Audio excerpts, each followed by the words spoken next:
This is crazy, but this podcast actually started 30 years ago in a prison cell. I was 19 years old, had just been sentenced to 15 years in prison. I believed I would die in that cell, but at some point, there was a shift. A shift that caused me to ask myself, how can I break the cycle? How do I overcome all the setbacks? How do I achieve my hopes and dreams and the life that I deserve? This is a podcast about that shift. This is a podcast about survival. This is a podcast about picking yourself up after life has knocked you down. My name is Ian Humphrey, and this is my podcast, Time to Rise. All right, we are back. Today I released this podcast a little bit later. I was going to release it yesterday, but yesterday was Super Bowl Sunday. Hopefully your team won, or whoever you're rooting for. Hopefully they pulled it out. But today is Monday. So quick question. Do you know what today is? Today is February 14th. So today is ValenTimes Day. Yes, I said ValenTimes Day. So do you guys, maybe you guys know someone that says it that way. Growing up, most of the people I knew, they didn't say Valentine's Day. They said Happy ValenTimes Day. So today's podcast was actually supposed to, or was going to be about leadership, but I thought I'd change it up a little bit today because it is a special day. So I am here with my very first guest, my wife, Katie. Hello. So I've never done a guest before, but I thought today, being that it was Valentine's Day, I would have my wife on as a guest. And I was going to just surprise her and just do a podcast about her, but I thought, you know what? Let me just bring her on the air with me. So thank you for agreeing to this. So today I want to wish my wife a happy Valentine's Day. And in this podcast, I just want to quickly tell the world how I met my wife of almost 23 years. All right, I don't tell the story very often, but sometimes people will ask. So that's today's podcast. So here's the deal. After my release from prison, I went back home to California. You guys already know this if you've been following me. You know I struggled to find a job. Mentally, I struggled, and I was flat broke. And I wasn't really sure that I would be able to get my life back on track as a convicted felon. But things kind of changed. I got a call from a friend of mine that lived here in Colorado. He thought he could get me a job. So after getting approval from my parole officer, I saved up enough money to buy a winter coat and a one-way plane ticket, and I moved here to Colorado, a place I had never seen. And it turned out to be a life-changing experience in so many ways. I can tell you that if I'd stayed in LA, I'm not sure I would not have reoffended. I probably would not have discovered speaking. And of course, I can tell you I would not have met my wife, Katie. That's for sure. So that's probably one of the biggest, the biggest things that happened to me because I made that move here to Colorado. Now, here's the deal. When I got out of prison, I got to tell you, I can't say that I really was looking to date. I can't say that I wasn't, but what I can say is I didn't have very many options. I was spending my time doing so many other things, trying to get my life back on track. I did go on a few dates in California, but they ended as soon as I shared that I was on parole and I was broke. And I can't say that I blamed them. But I'll also tell you this, that As someone with trust issues, oftentimes I would share that information just to see if someone would stick around. If they ran for the hills, then I knew that that wasn't the right person for me. So most people ran for the hills. Obviously, Katie did not. But what I've learned though is, sometimes things happen when you least expect them. And I'm a believer that things happen for a reason, and you find things when you're not necessarily looking sometimes. So for those of you that are spending today alone, it's okay. Today is the day to love yourself and remind yourself that you're still worthy of love when the time is right. So when I met my wife, I had worked that day, I believe, and I was pretty much a homebody. I'd go to work, I'd go home and go to sleep, and I'd repeat it the next day. But on this particular day, my friend talked me into going out to this little hole in the wall dance club. And my plan was just to, go listen to some music and hold the wall up. And that's exactly what I was doing. But of course, all of a sudden, this beautiful woman, Karen, she comes and stands next to me.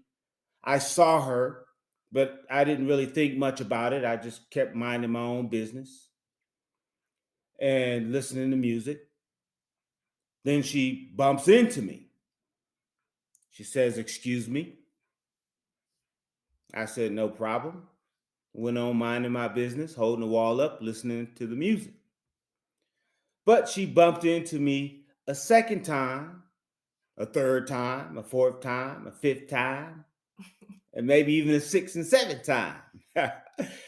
Now, today she'll probably tell you that it was an accident, but I can tell you, brother was looking kind of good that night. But anyway, she bumps into me again, and I said the magic words that would change my life. I said, "Hey, if you're gonna keep bumping into me, you might as well ask me to dance." I already felt like we were doing the bump. Now, for you youngsters out there, the bump is actually a dance. So we danced to a few songs, and when the friend she came with was ready to go, we exchanged numbers, and really a lifelong friendship began. A week or so later, we went on our first date, and Katie, you wanna tell the listeners a little more about that? Sure. I want to say I was also not looking for anything. I was kind of unlucky in love and was very lucky the night that I bumped into Ian, and he asked for my number, and he called me a couple nights later, and we talked for probably 4 or 5 hours. One of those phone calls where neither one of us wanted to hang up the phone. And I know y'all know what that's like, the you hang up, you hang up. And when I hung up the phone, I knew that Ian was somebody that I wanted to be in my life for a really long time. We made plans for our first date, and he was very upfront and honest, and he told me he was broke and said he could only pay for half, and half the date, and I was good with that, and we went to a movie, The Titanic. Now, I will explain, luckily Katie did not run for the hills, but I was broke and I didn't want to set an expectation that I was someone that I wasn't. And so I said, whichever one is more expensive, I'll pay for that one if you're okay paying for the movie. And she said she agreed.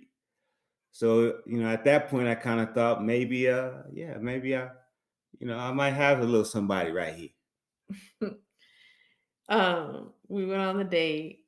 We had a really great time. I had to take him back home because he didn't have a car. Um, but I'd never met anyone who was more determined and worked harder than anyone that I'd ever met. Uh, and I was so impressed by that. And I knew that regardless of where he was when I met him, that he had a lot of potential to be somebody that would be really important in my life. And he was so fine too. Okay. Okay. That was a bonus.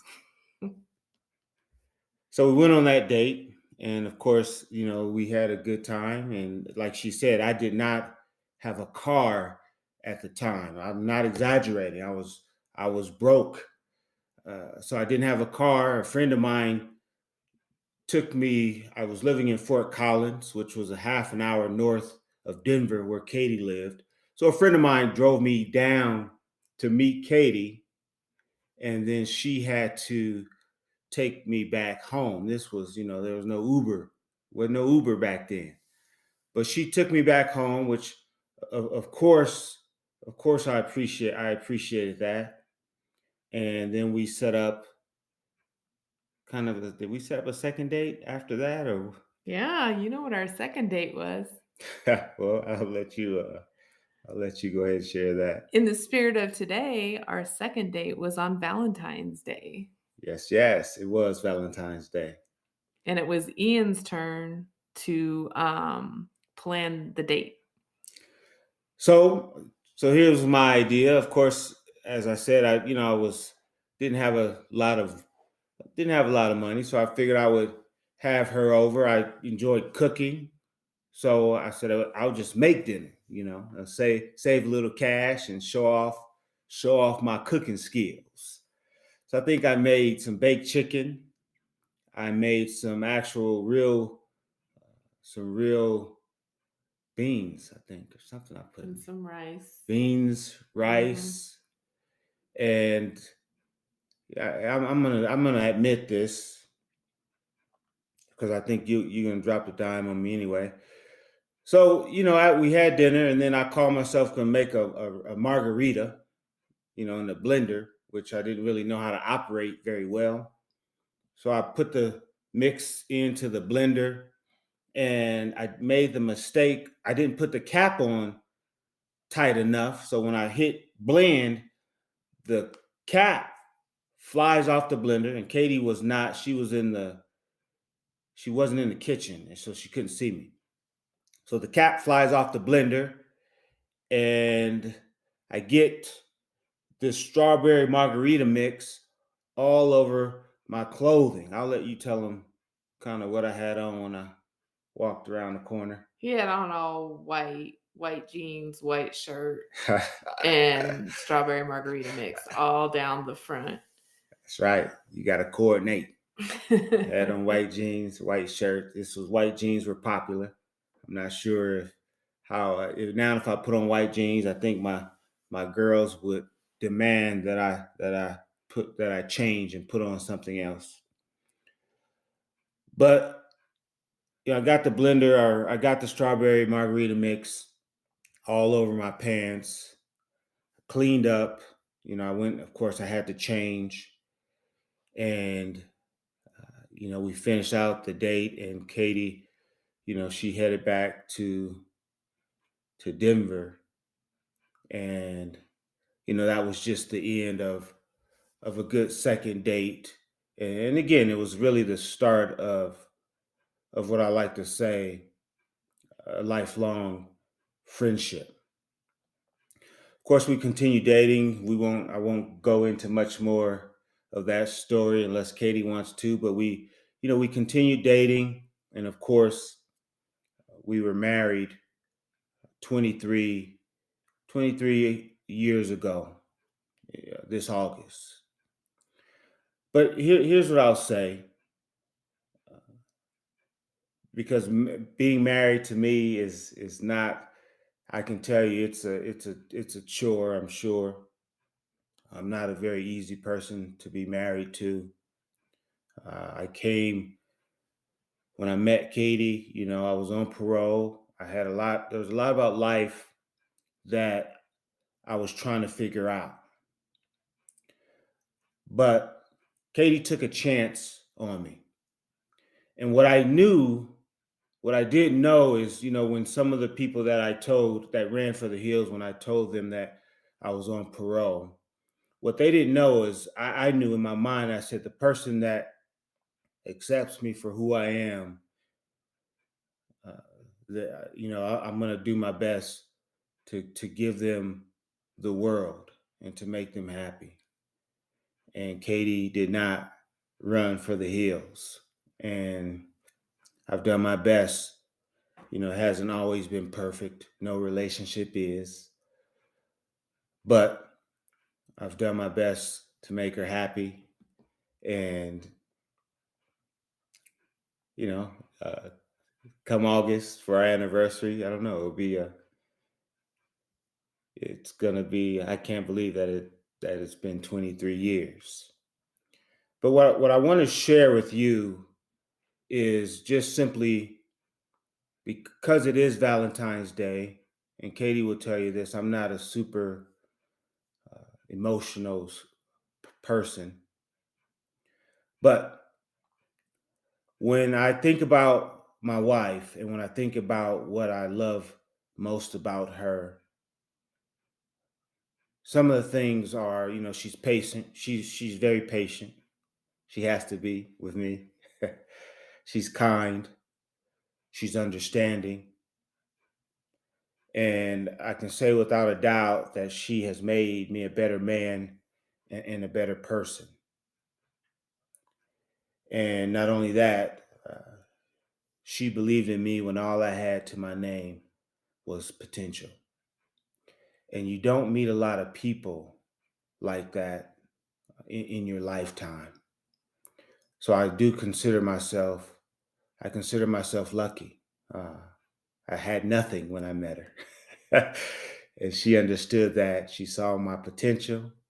She believed in me, and she supported me, and she stood by my side. Again, when we met, I was on parole.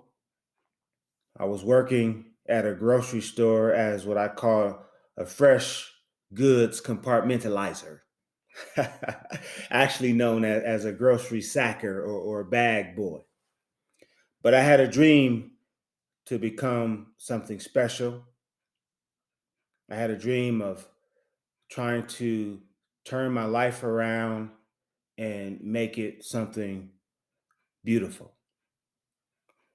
And I can tell you that I could not have done those things without Katie by my side. And I would say that when I met Ian, I had just uh, left college and I had no idea what I was going to do with my life. And Ian taught me strength and perseverance. And he pushed me to be better. And I would not be the person I am today without him. He supported me while I got 2 college degrees while we were raising our family. And he supported every wild idea I've ever had. I know that I have Ian by my side, and it makes a difference every day to know you have someone that you can count on and someone you can feel their love and the warmth of their presence. I would not have chosen any other person to raise our children with, and I just feel so blessed to have walked this journey. While it wasn't easy, and while Ian, talked a lot about what I brought to him, he brought so much to me as well. And we were the right people for the right people for the right time, I believe. I would have to I would have to agree with that. So I'm gonna wrap it up. But what I will say to those of you who maybe you've been looking for love, looking for someone, as I said earlier, sometimes things happen when you least expect them. But don't overlook the guy who's struggling, who's broke. If you can see their potential and I don't know, see their hopes and their dreams, sometimes two people have to invest in each other.